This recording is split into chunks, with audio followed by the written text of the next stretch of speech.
Բարև ձեզ հարգելի հեռուստադիտողներ։ Մեր հայրենակիցը համարվում է Հովհաննես Այվազովսկուց հետո երկրորդ ամենանշանավոր ծովանկարիչը։ Հայորդիներ հաղորդաշարի այսօրվա հաղորդումը նվիրված է Վարդան Մախոխյանին։ Մեր հաղորդման հյուրերն են Խաչատուր Աբովյանի անվան Հայկական պետական մանկավարժական համալսարանի Գեղարվեստական կրթության ֆակուլտետի դեկան արվեստագիտության թեկնածու Արա Հակոբյանը եւ Հայաստանի ազգային պատկերասրահի գիտաշխատող Քրիստինե Սարգսյանը։ Բարի գալուս հարգելի բարեկամներ, շնորհակալություն հրավերը ընդունելու համար։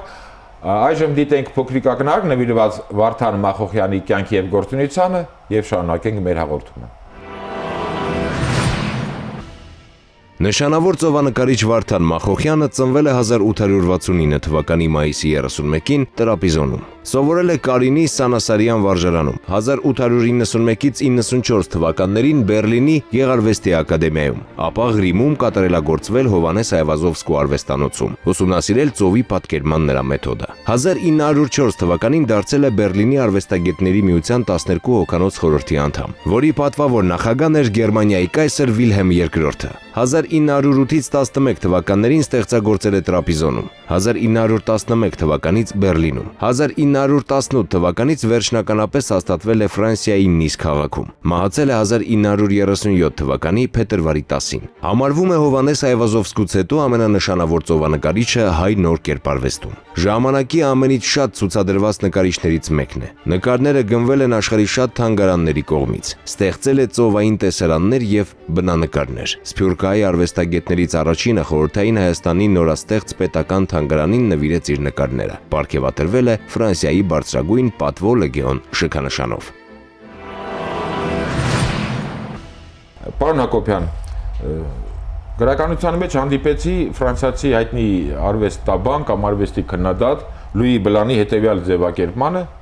եթե չսիրեք ծովը, Մախոխյանի կտավները ձեզ այն սիրել կտան։ Այսինքն իրոք մեր հայրենակիցը այդքան հանրահայտ կամ այդքան մեծ վարպետ ծովանկարիչ է, որ անգամ օտար արվեստագետները նման իրոք գնահատական են տվել։ Դուք ճիշտ նկատեցիք, որ Վարդան Մախոխյանին կարելի է համարել Այվազովսկուց հետո ամենամեծ հայ ազգի ծովանկարիչը։ Վարդան Մախոխյանը 20-րդ դարի առաջի կեսի խառնակ եւ փոթորկոտ ժամանակների իր ազգի ողբերգությունների եւ պայքարի արտահայտիչն է։ Նա իր ծովերով եւ երկնքով կարողացավ արտահայտել իր ժողովրդի եւ իր ցասումը։ Մախոխյանը այն մեծերից մեկն էր, որ եվրոպական խոշորագույն արվեստաբաններ, արվեստի քննադատները նրան դասեցին Եվրոպայի համար առաջի ծովանկարիչը։ Եվ միայն այն հանգամանքը, որ Գերմանիայում 12 հոգուց բաղկացած Գեղարվեստի խորհրդի անդամ էր, որը նախագահում էր Վիլհելմ II կայսրը, իսկ նա գիտեք հայերի հանդեպ այդքան է բարեհամբույր չէր, եւ հայատյաց էր նույնիսկ այլ ասել, բայց այդ խորհրդի որ նախագահն էր, մեկը 12-ից մեկը մեր հայրենակիցն էր։ Եվ բացի դա, կայսրը Վիլհելմ II-ը Մախոխյանից ձեռք է բերում մի քանի աշխատանքներ։ Դրա հետ մեկտեղ ունենում է Մախոխյանի աշխատանքների պատճեններից մի ալբոմ, որը միշտ իր սեղանին դրված է եղել։ Մախոխյանը, այսինքն ինչքան պիտի գնահատեր, որ հայրին չսիրելով հանդերձ 12 այդ դրասած խորհրդի 12-ից մեկը հայ նշանակեր եւ նկարներն էլ սիրով գներ։ Մախոխյանի մեծությունն է։ Սակայն Մախոխյանը իր վերջնական հանգրվանը գտավ Ֆրանսիայում եւ նա ապրեց երկար տարիներ Նիցայում։ Ահա այնտեղ էլ կազմակերպելով մեծ ցուցահանդեսներ, պատկերահանդեսներ, նա հասավ մեծ համբավի։ Եվ շատ հետաքրքրական է, որ նույն Վիլհելմ II կայսրը, երբ որ ժամանակի Գերմանիայում Մախոխյանին շնորհեց կարմիր արծվիշկանշան, ապա Ֆրանսիայում Մախոխյանը արժանացավ հանրապետության բարձրագույն պարգևի պատվո լեգեոն շքանշանին։ Այս հանգամանքները արդեն այն պարագան, որ հաշվի առնենք Ֆրանսիան, Փարիզը, դա արվեստների կենտրոնն էր եւ հայազգի ծովանկարիչը այդ համբավների, այդ ճանաչման, այդ փառքին արժանացավ, դրանում կայանում է Մախոխյանի հանճարը, Մախոխյանի մեծությունը։ Շնորհակալություն։ Մեր ազգային պատկերասրահում Մախոխյանի նկարներից կան։ Այո, անշուշտ։ Հայաստանի ազգային պատկերասրահում պահվում են շուրջ 2 տասնյակ աշխատանքներ, որոնք հանգրվան են գտել պատկերասրահում։ Այդ 2 տասնյակ արդեն բավականին մեծ թիվ է, թե քիչ է։ Բավականին մեծ թիվ է։ Որոնք հանգրվան են գտել Հայաստանի ազգային պատկերասրահում օտար ափերում ապրող հայազգի բարերարների նվիրատվությունների արդյունքում։ Եվ այդ գեղանկարների շնորհիվ հանդիսատեսը հնարություն ունի տեսնելու եւ զգալու Մախոխյան նկարչի Դա արվեստը։ մշտապես են ցուցադրում Մախոխյան նկարները։ Մշտապես ցուցադրվում են պատկերասրահում։ Իսկ դա ընդհանուր ծովանկարիչների ցուցասրահ է, թե Մախոխյանը առանձին, որպես այդ համաշխարհային մեծություն առանձին է ձեր մոտ ներկայացված։ Մախոխյանի կտավները ցուցադրվում են Արսեն Շաբանյանի, Մկրտիչ Ջիվանյանի եւ այլ ծովանկարիչների հետ միասին։ Հա, այսինքն մեր հայ ծովանկարիչների ընդհանուր սրահ կա եւ այնտեղ իր պատվավոր տեղն են զբաղեցնում Մախոխյանի աշխատանքները, այո։ Կարող ենք ասել, որ ազգային պատկերասրահը Մախոխյանի նկարներով առավել մեծ հավաքածուն ունի։ Իհարկե մյուսներին դեռ կանդրադառնանք առանձին, բայց ուրախություն մեզ է եւ պարտություն։ Ամենամեծ հավաքածուներից մեկը գտնվում է հենց Հայաստանի ազգային պատկերասրահում։ Շնորհակալություն։ Պարոն Հակոբյան, դուք արդեն նշեցիք, որ այդ 20-րդ դարի սկզբի այդ բուրըն այդ իրադարձություններով լեցուն այդ ժամանակաշրջանում է ստեղծագործել Մախոխյանը։ Դա որպես հայրենասեր խնդրում եմ ներկայացրեք, ինչ նկատի ունեմ։ Գրականության մեջ կրկին հանդիպեցի մի դրվագի, որ 1922 թվականին այն ժամանակվա Խորհրդային Հայաստանի լուսավորության ժողովրդական կոմիսար Մռավյանը խնդրանքով դիմել է օգնել նոր ստեղծվող պետական թանգարանին, երևի ապագա պատկերասրահի հիմքն է դա եղել։ Առաջիններից մեկը հենց Մախոխյանն է արձագանքել եւ իր նկարները նվիրել իր հայրենիքին։ Այո, դա իր հայրենասիրական հենց քայլն է կատարել, դա էլ է հայրենասիրության դրսևորման ձև, չէ՞։ Իհարկե, բացի այդ պետք է մենք ավելացնենք, որ հայոց մեծ եղերնի ժամանակ Մախոխյանը բավականին ազդված է եղել եւ դա է նաեւ պատճառներից մեկը եղել, որ նա մշտական բնակություն հաստատեց Ֆրանսիայում։ Ֆրանսիան ավելի շատ ընդունեց հայերին եւ Ֆրանսիան դարձավ հայ մտավորականների մի հավաքատեղ։ 1919 թվականին Մախոխյանը ստեղծեց մի սիմֆոնիա։ Իդեպ Մախոխյանը լավ երաժիշտ էր, լավ ջութակահար էր եւ իր այդ սիմֆոնիան, որը կոչվեց Հայաստանի հեծեծանքը, եւ Մոնակոյում, եւ Մոնտե Կարլոյում, եւ Նիցայում արձագանքվեց այնպեսի խոշոր կոմպոզիտորների կողմից, ինչպեսին Վագերմաններ եւ մյուսները։ Իդեպ շատ հետաքրքիր պարագա, որը մենք քիչ ենք անդրադառնում։ Մեր հայ ծովանկարիչները գրեթե բոլորն զբաղվել են երաժշտությամբ։ Ինչպես Հովհաննես Այվազովսկն էր լավ նվագում ջութակ, դա գիտենք բոլորս, այնպես է Վարդան Մախոխյանն էր ջութակին լավ տիրապետում։ Ջութակ էր նվագում նաև Զարե Մութաֆյանը, որը անգամ 1976 թվականին Փարիզի Լյուքսեմբուրգյան տաղավարում իր ծովանկարների ցուցահանդեսները նվագելու զատ արդեն ասացիք Մախոխյանը հատուկ սիմֆոնիա է ստեղծել ցեղասպանության Հայաստանի հեծեծանք անվամբ։ Մկրտիչ Ջիվանյան օպերայում է երգում, Էմանուել Մաղտեսյանը նույնպես ջութակի էր տիրապետում, Սերժ Սետրակը ծովանկարիչ նույնպես օպերայում երգում էր։ Հետաքրքիր զգորտություն, երաժշտությունը եւ նկարչությունը, կերպարվեստը։ Նորից վերադառնալով Մախոխյանին պետք է ասել, բացի այն, որ իր սիմֆոնիայում նա կարողացավ Եվրոպայում ճանաչելի դարձնել, լսեցնել հայոց ցեղասպանության մասին եւ կարողանալ արդարացի իր ձայնը բարձրացնել, բացի այդ Մախոխյանը, երբ որ իր վերջնական հանգրվանը գտավ Նիցայում, նա այնտեղ գնեց մի առանձնատուն եւ անուն դրեց Անի, որտեղ միշտ հավաքույթներ էր կազմակերպում ֆրանսիական խոշորագույն ծանոթ մտավորականի հրավիրում էր։ Դա եւս մեկ արձագանք էր հայնասիրության վերաբերյալ։ Վարդան Մախոխյանը պարբերաբար մասնակցել է հայ ազատ արվեստագետների միության ցուցահանդեսներին, եւ թե հայ նկարիչների միության, եւ թե այսինքն հայ իրականության մեջ ակտիվ դերակատարություն է ունեցել, ամենևին էլ այսպես ասած օտար միջավայրում չի սահմանափակվել միայն իր կտավներով, նա նաև քաղաքական գործունեություն է կարելի այսպես ասել անել իր հասարակական գործունեությամբ։ Տիկին Սարգսյան, արդեն խոսք գնաց, որ Այվազովսկուց հետո երկրորդը Մախոխյանն է եւ պարզվեց, որ դա ամենևին էլ չոր արհեստական կամ այդ ճոխացնելու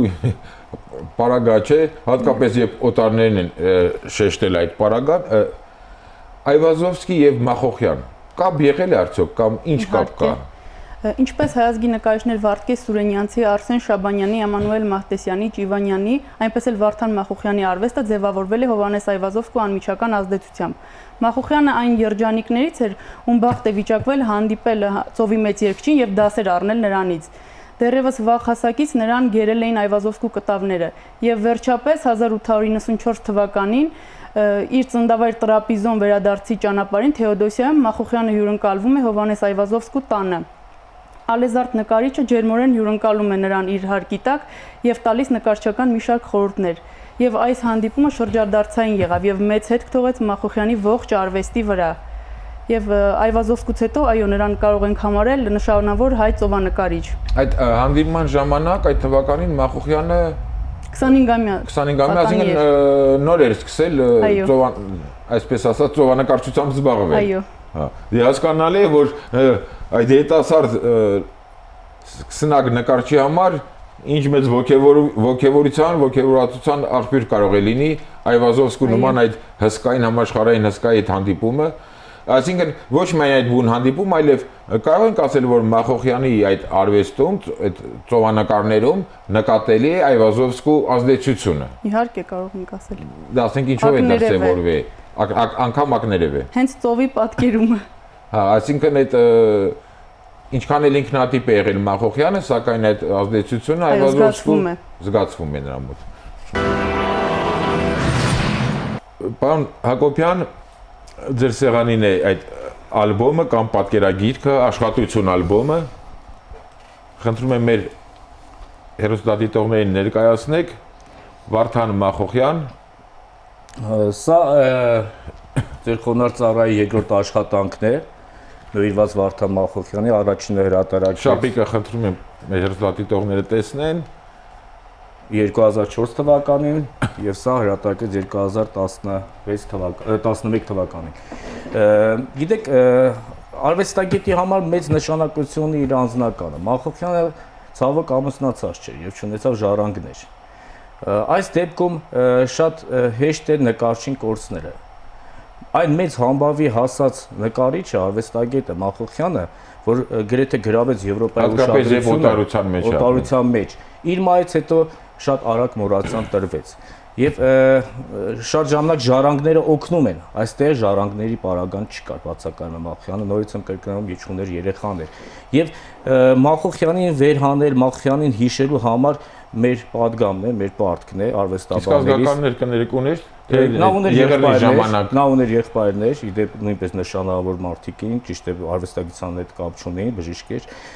սակայն Մախոխյանի անմիջական ժառանգների բացակայությունը անմիջապես հարվածեց Մախոխյանի հետագա ճանաչման համար։ Այսօր Մախոխյանով մենք զբաղվում ենք։ Մախոխյանը այսօր օրեցօր ճանաչման է հասնում, անգամ աճուրդներում բարձր գներով են գնահատվում Մախոխյանի աշխատանքները։ Եվ սույն գրքերը, որը նշեցի, Քրիստինեի սեղանին դրած է նաև Շահեն Խաչատրյանի հեղինակությամբ հայ արվեստագետների նվիրված։ Այդ կխնդրենք արդեն Քրիստինեն առանձին կներկայացնի։ Սույն գրքերը եւս մեկ փորձ է ճանաչելի դարձնելու Մախոխյանի արվեստը։ Մախոխյանի, որը Ֆրանսիայում ներկայանում է որպես ֆրանսիացի նկարիչ, բոլորը սակայն մենք ճանաչում ենք, գիտակցում ենք, որ նա իսկական հայորդի է։ Նա կարծեմ մինչև Լատինական Ամերիկայում էլ է, չէ՞, ցուցադրություններ ունեցել։ Ցուցադրություններ ունեցել է, ցավոք հետաքրքիր է, որ եւ Այվազովսկի եւ Մախոխյանը այնպես էլ Հայաստանում չեղան։ Չնայած պատգամն էր Մախոխյանի վերջի տարիներում այցել Հայաստան, բայց Մախոխյանը գոնե Տրապիզոնում էր ծնվել, էլի Հայաստան էր։ Այո, Այվազովսկու բախտը չբերեց։ Սակայն առողջական խնդիրներից ելնելով Մախոխյանը չկարողացավ Հայաստանում իր վերջնական հանգրվանը գտնել։ Գրքերը, պատկերագրքերը օգտվելով առիթից պետք է նշել, դա կարևոր հանգամանք է մանավանդ նկարչի արվեստագետի ռոպագանդելու գործում։ Եվ այսօր մեծ ջանքերով հրատարակված սույն աշխատությունները, դրանք կարծում եմ արվեստագետի հանդեպ ամենամեծ շնորհակալական գործն է մեր կողմից, որը կատարվում է։ Շնորհակալություն։ Քրիստինե արդեն պարոն Հակոբյանն ասաց, նախ այդ գիրքը ներկայացրեք, խնդրում եմ, եւ գրքում նաև նկարներ կա, ցանկալի է որպեսզի մի քանի Մախոխյանի ծովանկարներից մի քանիսը մեր հեռուստադիտողները նույնպես տեսնեն։ Մինչև ազգային արդեն հետաքրքրությունը կաշխուժանակ այցել են ազգային պատկերասրահ արդեն իրենց սեփական աչքերով բնակ օրիգինալները տեսնելու։